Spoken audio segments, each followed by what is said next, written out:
안녕하세요. 조용히 회사 다니는 사람입니다.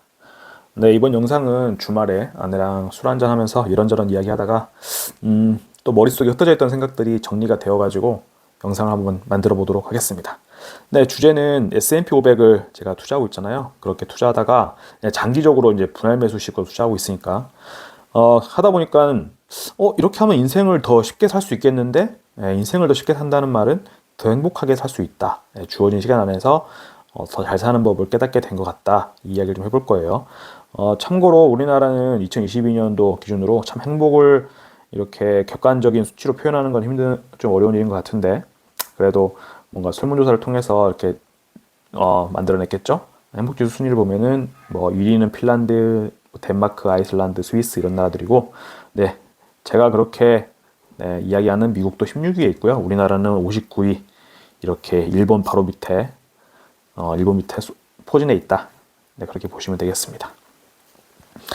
이야기 앞서가지고 제가 다음 이어나갈 그 스토리를 뒷받침을 하려면 통계를 좀 보고 가야 됩니다.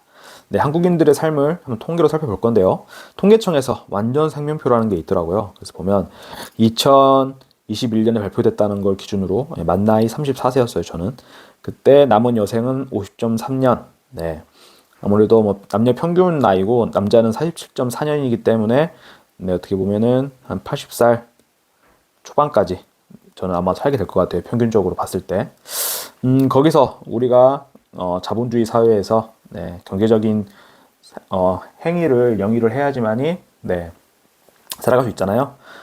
그래서 경제적인 것도 좀 잘 정리해 놓은 미래에셋 자료가 있어서 가져와 봤는데, 우리가 알다시피 법적인 정년은 현재 만 60세죠. 그런데 좀 읽어볼게요. 주된 일자리라고 하는 거는 사람이 보통 뭐 요즘에 대학교 나와가지고 대기업이나 뭐 중견기업 혹은 전문직 이런 직장들을 내 인생에서 메인이 되는 그 주된 일자리에서 퇴직하는 나이가 원래 법적으로는 만 60세지만 실제적으로는 49.3세다. 네, 그렇게 보면 될 것 같고, 정년퇴직을 하는 비중이 갈수록 줄어들고 있다고 해요. 그리고 비자발적 조기퇴직의 비중, 그러니까 회사에서 나가달라 해가지고 구조조정이나 아니면 희망퇴직, 공고사직 대상이 돼서 나가는 경우가 늘어나고 있다. 이렇게 보시면 될 것 같고, 이렇게 돼가지고 생애주기에 있어가지고 적자전환하는 기간이 네, 10년 전에는 2010년에는 정년 나이가 56세였지만 이제 2019년에 만 60세로 늘어나가지고 네, 일단 회사를 못 다닐 수 있는 수치는 좀 기간 늘어났죠. 주된 일자리에서 퇴직을 해도 우리나라 사람들은 72.3세까지 보통 어떤 일이든 꾸준히 해나간다고 합니다.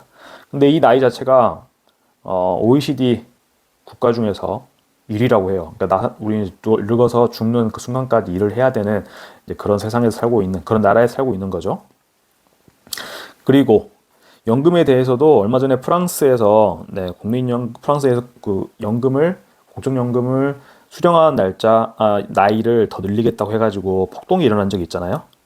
네, 우리나라 같은 경우에는 이제 만 65세쯤은 되어야지 국민연금을 수령할 수 있고, 아마 제가 정년 은퇴한 나이쯤 되면은 65세가 아니고 한 70세, 75세 되지 않을까 싶어요. 그리고 네, 좀 더 앞당겨서 받는 방법도 있더라고요. 조기 노령연금 받는 방법. 그래서 빨라봐야 만 55세 때 연금을 받을 수 있고요. 그리고 국민연금은 지금 OECD 국가 평균 중에서 낮다고 하는데, 평균적으로 지금 받으시는 분들 기준으로 57만 원 정도 받고 계시고, 최고로 많이 받는 분도 월 246만 원 정도 수령을 하고 계신다.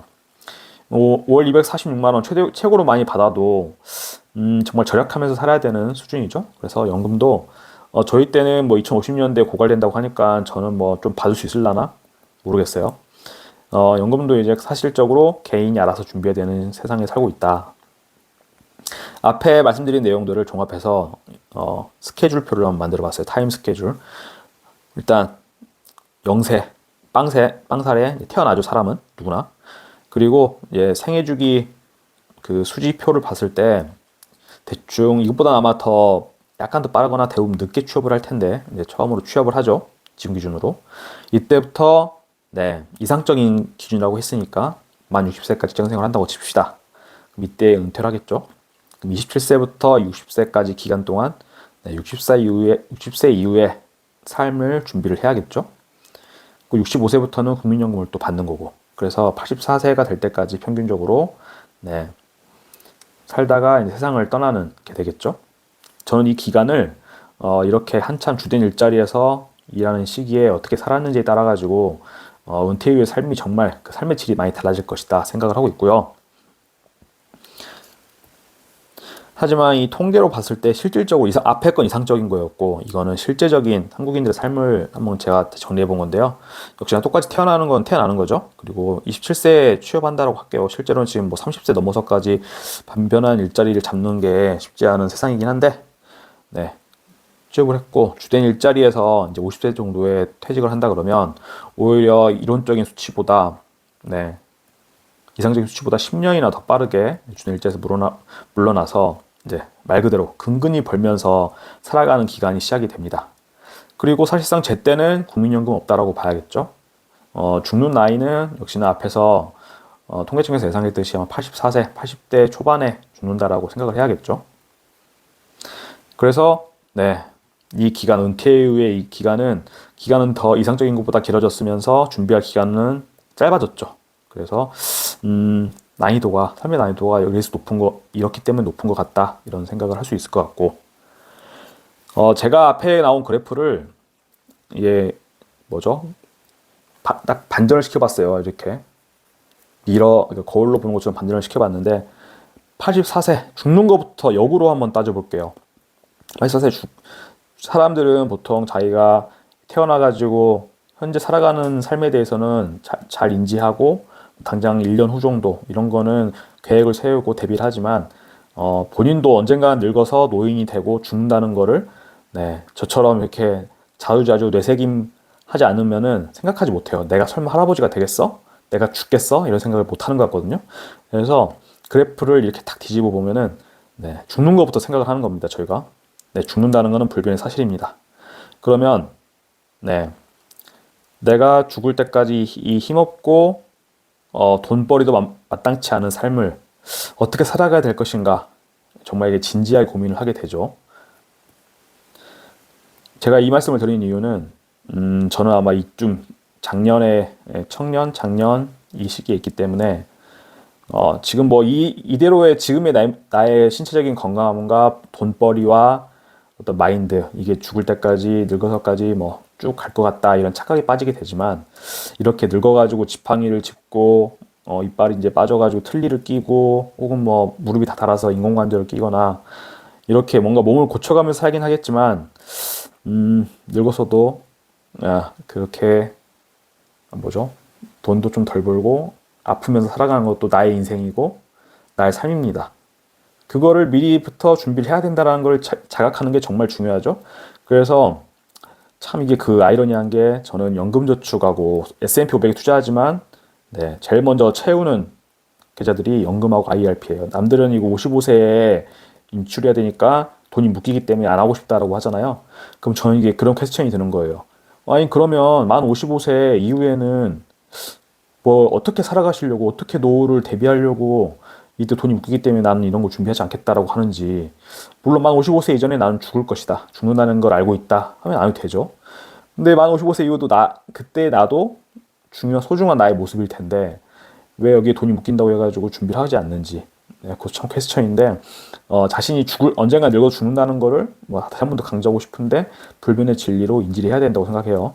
그래서 오히려 뭐 지금은 하다못해 쿠팡 그 물류센터 가가지고 무거운 거 들었다 놨다 하고 새벽같이 일어나가지고 배송을 뛰어도 될 만큼 신체적으로 건강할 때잖아요. 이렇게 건강할 때인데 이렇게 나이가 들면은 네, 직장을 얻는 것도 정말 힘들고 몸도 아파서 직장을 어렵게 얻는다고 해도 병원비로 아마 다 써야 될 것 같아요.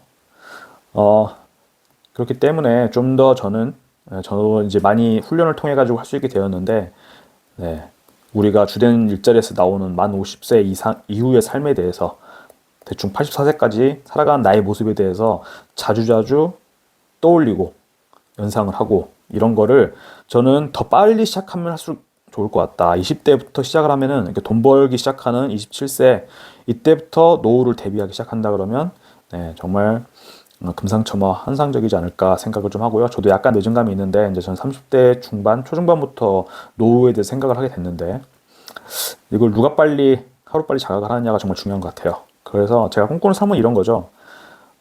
젊어서 포르쉐를 타야지 늙어서 포르쉐 타는 게 무슨 의미가 있느냐, 뭐 이런 말들을 하잖아요.